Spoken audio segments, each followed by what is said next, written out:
بالله من الشيطان الرجيم بسم الله الرحمن الرحيم ولنبلونكم بشيء من الخوف والجوع ونقص من الأموال والأنفس والثمرات وبشر الصابرين الذين إذا أصابتهم مصيبة قالوا إنا لله وإنا إليه راجعون صدق الله مولانا العظيم. معزز ناظرین کرام، اس آیت میں اللہ رب العزت نے بہت ہی زبردست بات بیان کی ہے اور ہر آدمی کی کیفیات کو اللہ تعالیٰ نے اس آیت میں بیان کیا ہے. اللہ تعالیٰ اس آیت میں ارشاد فرماتا ہے، اے لوگو وَلَنَبْلُوَنَّكُمْ بِشَيْءٍ مِّنَ الْخَوْفِ، ہم تمہیں ضرور بھی ضرور آزمائیں گے تھوڑے سے خوف سے، وَالْجُوعِ اور بھوک سے، وَنَقْصٍ مِّنَ الْأَمْوَالِ اور تمہارے مالوں میں کمی کر کے، وَالْأَنفُسِ اور تمہاری جانوں میں کمی کر کے، وَالثَّمَرَاتِ اور تمہارے میووں میں کمی کر کے ہم تمہیں ضرور بھی ضرور آزمائیں گے. وَبَشِّرِ الصَّابِرِينَ اور خوشخبری ہے، بشارت ہے صبر کرنے والوں کے لیے. اس آیت میں اللہ تعالیٰ نے ہر آدمی کی کیفیات کو بیان کیا. اللہ تعالیٰ نے کہا کہ ہم تم کو ضرور بھی ضرور آزمائیں گے خوف سے. اب خوف کا آنا یہ فطری چیز ہے، بندہ کسی نہ کسی خوف میں مبتلا ہو جاتا ہے اور کوئی نہ کوئی خوف بندے کو ستاتا رہتا ہے. خوف سے جو ہے پیغمبر بھی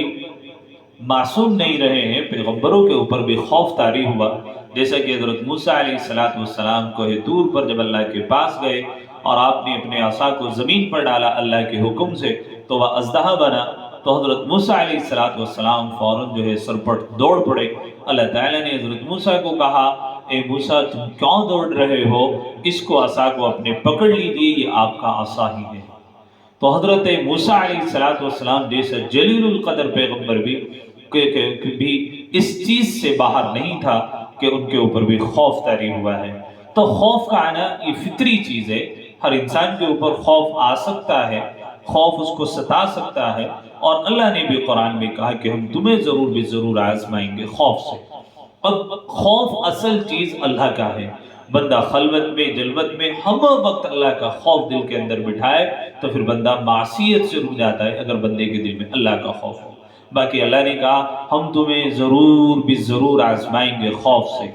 آج کے زمانے میں کوئی بندہ آپ کو ایسا نہیں ملے گا جس کے اوپر کچھ نہ کچھ خوف طاری نہ ہو. کسی کو حکومت کا خوف ہے، کسی کو سلطنت کے چلے جانے کا خوف ہے، کسی کو حکمرانوں کا خوف ہے، تو کسی کو عزت اور عہدے کے چلے جانے کا خوف ہے. یعنی ہر بندہ کسی کی نہ کسی خوف میں مبتلا ہے. اور اللہ نے بھی کہا کہ ہم تمہیں آزمائیں گے خوف کے ذریعے سے، والجوع اور بھوک کے ذریعے سے ہم تمہیں آزمائیں گے. یعنی تمہارے بعض علماء نے تو اس بارے میں جیسا کہ امام شافعی رحمۃ اللہ علیہ کہتے ہیں بھوک سے معنی ہے کہ روزہ رکھو گے تو اللہ تمہیں آزمائے گا کہ تم اللہ کے لیے روزہ رکھتے ہو یا نہیں. لیکن بھوک جو ہے وہ کسی بھی کیفیات سے ہوتی ہے کہ بندے کو اللہ تعالیٰ آزمائے گا بھوک کے ذریعے سے. کہ بندے کے پاس پیسے ہوں گے لیکن کھا نہیں سکتا، بندے کے پاس روٹی ہوگی لیکن نگل نہیں سکتا، اللہ اس بیماریوں میں مبتلا کر دے گا. آج کے زمانے میں ہو رہا ہے. وَنَقْصٍ مِّنَ الْأَمْوَالِ تمہاری مالوں میں کمی کر کے ہم تمہیں آزمائیں گے، وَالْأَنفُسِ تمہاری جانوں میں کمی کر کے آزمائیں گے. کہ بندہ اچانک کی موت کا شکار ہو جائے گا اور بس لوگ یوں کہیں گے کہ ابھی تو یوں کہہ رہا تھا اور پل بھر میں معلوم ہوگا کہ فلاں بندہ دنیا سے رخصت ہو گیا ہے. والثمرات تمہارے میووں میں کمی کر کے. تو اللہ تعالیٰ نے یہاں پر کہا کہ ہر بندے کو ہم ضرور بھی ضرور آزمائیں گے اور ان مرحلوں سے گزاریں گے کہ خوف سے بھی آزما سکتے ہیں، بھوک سے بھی آزما سکتے ہیں، مالوں میں کمی کر کے بھی آزما سکتے ہیں، جانوں میں کمی کر کے بھی آزما سکتے ہیں، میووں میں کمی کر کے بھی آزما سکتے ہیں. لیکن اللہ نے ایک اور بات کہی، وَبَشِّرِ الصَّابِرِينَ خوشخبری ہے صبر کرنے والوں کے لیے.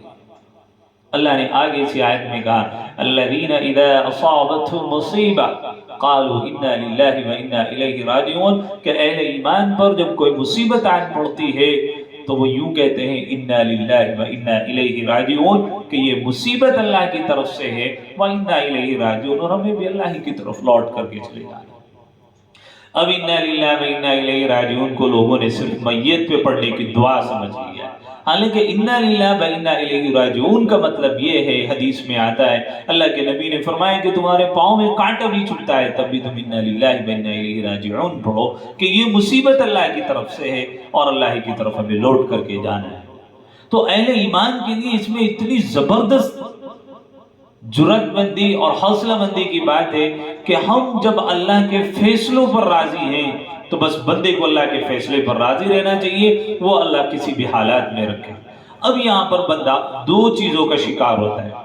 بعض لوگ یوں کہتے ہیں کہ مجھے تو مصیبت آن پڑ رہی ہے، تکلیفوں پر تکلیفیں بڑھتی جا رہی ہیں، پریشانیوں پر پریشانی ہوتی جا رہی ہیں، پتہ نہیں میری گناہوں کی نحوست ہے یا میں اللہ کی طرف سے میری طرف آزمائش آ رہی ہے۔ اب یاد رکھیں اس آیت میں اللہ نے کہا الذین اذا اصابتهم مصیبہ، کہ ان لوگوں کے لیے بشارت ہے جو صبر کرتے ہیں اور جب ان کو مصیبت پہنچتی ہے تو کہتے ہیں انا للہ و انا الیہ راجعون، کہ یہ اللہ ہی کی طرف سے،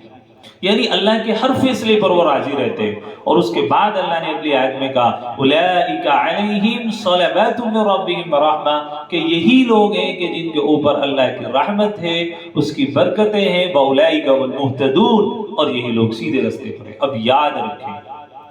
اگر اللہ نے آپ کو کسی آزمائش میں، کسی تکلیف میں، کسی غم میں مبتلا کیا ہے اور اس کے بعد اللہ کے فیصلوں پر آپ راضی ہیں، اور اس کے بعد اب آپ دیکھیں کہ مصیبت آنے کے بعد، تکلیف آنے کے بعد، غم لاحق ہونے کے بعد اگر اللہ کی اطاعت اور فرما برداری میں آپ زیادہ لگ رہے ہیں تو سمجھو یہ اللہ کی طرف سے آزمائش ہے۔ کیوں اللہ نے کہا اولئک علیہم صلوات من ربہم ورحمہ، کہ وہ لوگ جو اللہ کے فیصلوں پر راضی رہتے ہیں، صبر کرتے ہیں اور کہتے ہیں انا للہ و انا الیہ راجعون، تو ان لوگوں کی صفات یہ ہے کہ یہ اپنے رب کی رحمتوں میں چھپ جاتے ہیں۔ واولئک هم المہتدون، اپنے رب کی حمد میں لگتے ہیں، اور اللہ تعالیٰ نے کہا کہ یہی لوگ سیدھے رستے پر ہیں۔ اگر تکالیف آنے کے باوجود اللہ کے سامنے آپ زیادہ جھک رہے ہیں، تسبیحات کا اہتمام کر رہے ہیں، نمازوں کی پابندی کر رہے ہیں، سمجھو اب اللہ کی طرف سے آزمائش ہے۔ اور اس کے بارے میں عربی شاعر نے بڑا زبردست شعر کہا اذا اشتدت بك البلوى ففكر في الم نشرح فعسر بين يسرين اذا فكرته فافرح، کہ جب تجھے زمانے کے حوادثات گھیر لے تو علم نشرہ کے اندر غور و فکر کر کہ رسول اللہ صلی اللہ علیہ وسلم پر اللہ تعالیٰ نے کسی آزمائش میں اللہ کے نبی کو مبتلا کیا، لیکن اس میں جب تو علم نشرہ میں غور و فکر کرے گا تو دیکھے گا فعسر بین یسرین اذا فکرتہ فافرح، کہ اللہ نے کہا اور دو مرتبہ کہا کہ ہر مشکل کے بعد آسانی ہے، ہر مشکل کے بعد آسانی ہے، تو جب تم اس میں غور و فکر کرے گا فافرح، تو تیرا دل خوش ہو جائے گا۔ تو یاد رکھیں اگر مصیبت آنے کے بعد اللہ کے فیصلوں پر راضی ہیں اور اطاعت اور فرما برداری میں آپ لگ رہے ہیں تو سمجھو یہ اللہ کی طرف سے آزمائش ہے، اور اللہ اپنے نیک بندوں کو آزماتا ہے۔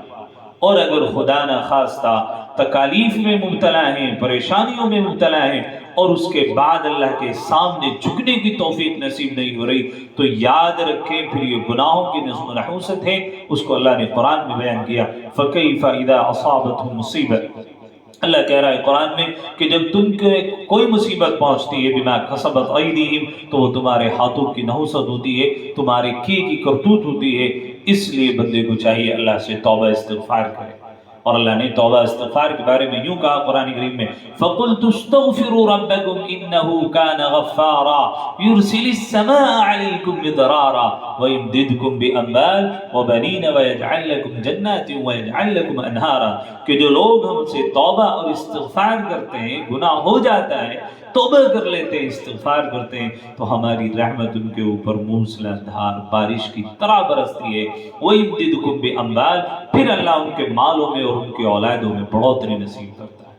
اس لیے گھبرانے کی ضرورت نہیں۔ اللہ کی طرف سے کسی آزمائش میں مبتلا کیے گئے ہیں تو صبر کیجئے، اللہ کے فیصلوں پر راضی رہیے، اور بس کہہ دیجئے انا للہ و انا الیہ راجعون، کہ یہ اللہ کی طرف سے اور اللہ ہی بہترین میرے لیے فیصلے لوٹانے والا ہے۔ اور اگر خدا نہ خواستہ اس کے بعد اگر آپ اللہ کی طرف نہیں جھک رہے ہیں، نمازوں کی توفیق نہیں مل رہی، تو پھر یاد رکھیں یہ گناہوں کی نحوست ہے، اور اگر گناہوں کی نحوست ہے تو اس کا علاج بھی اللہ نے فرما دیا ہے کہ توبہ اور استغفار کی جائے تو اللہ کی رحمت موسلا دھار بارش کی طرح برستی ہے، پھر اللہ اولاد میں بھی اور جو ہے مالوں میں بھی بڑھوتری نصیب فرماتا ہے۔ اللہ ہمیں توبہ نصوحہ کی توفیق نصیب فرمائے، اور اللہ تعالی ہماری آزمائشوں سے حفاظت فرمائے۔ وآخر دعوانا ان الحمد للہ رب